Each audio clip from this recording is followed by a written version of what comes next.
Akash Inti, The Real Reflection of You, July 4th edition. Alright, so yesterday we had an incredibly powerful storm. A thunderstorm that has left us out of power for days.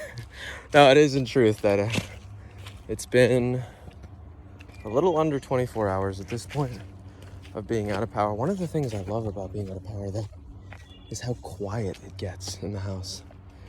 And by that I mean, usually you'll hear the hum of the refrigerator or of the air conditioning or the heating, whatever it is, But it's totally like pin drop silent. And you'll hear the hum of generators outside running. But that first night when everybody's like still like getting it all together and so on and so forth, it's like pin drop silence. I love it. Anyways, on my side, I've certainly, I don't know if I would call it a rough patch, but there's certainly parts of my life that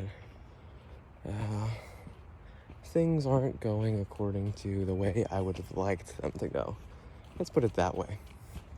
Now, obviously this whole little power outage situation is one of them, but a couple other things. And it's a good reminder to me that, well, I'm not the one who's in charge of everything, and how it's really not the biggest deal in the world. Everything's gonna be okay. I'm gonna be okay. There's nothing really to worry about. At the same time, my mind continues to run on like, oh, what if this happens, or if this happens, or what if this doesn't happen, or whatever it is, And it makes me laugh more than anything about how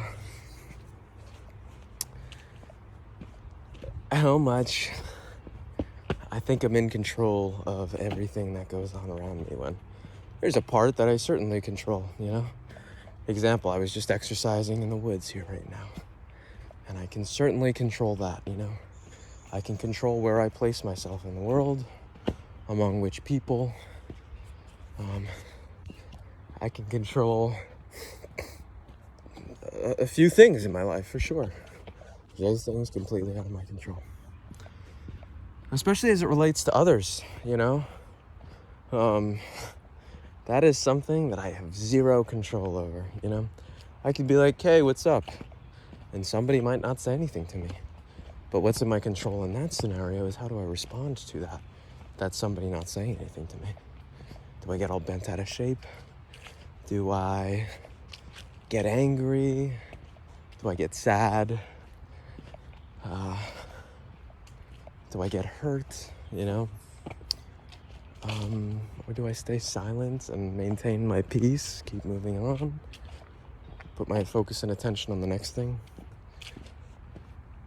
That's completely within my control. So I'm working that, I'm really working that, because I think that's something that we all can work on. Oop, slide. And a chipmunk. There's a few chipmunks I've seen today on the trails. They are fast as can be. But it's certainly something I'm working on, moment by moment, day by day, week by week, year by year, month by month. I forgot the month, but I do work it month by month too. How am I going to respond to XYZ?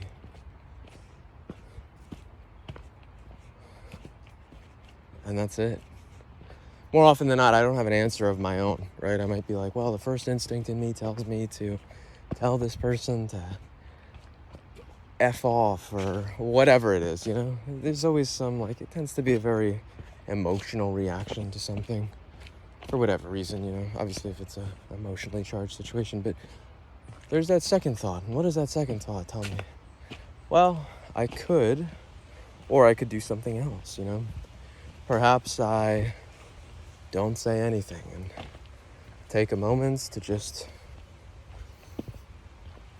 take a nice deep inhale and breathe and feel the feelings.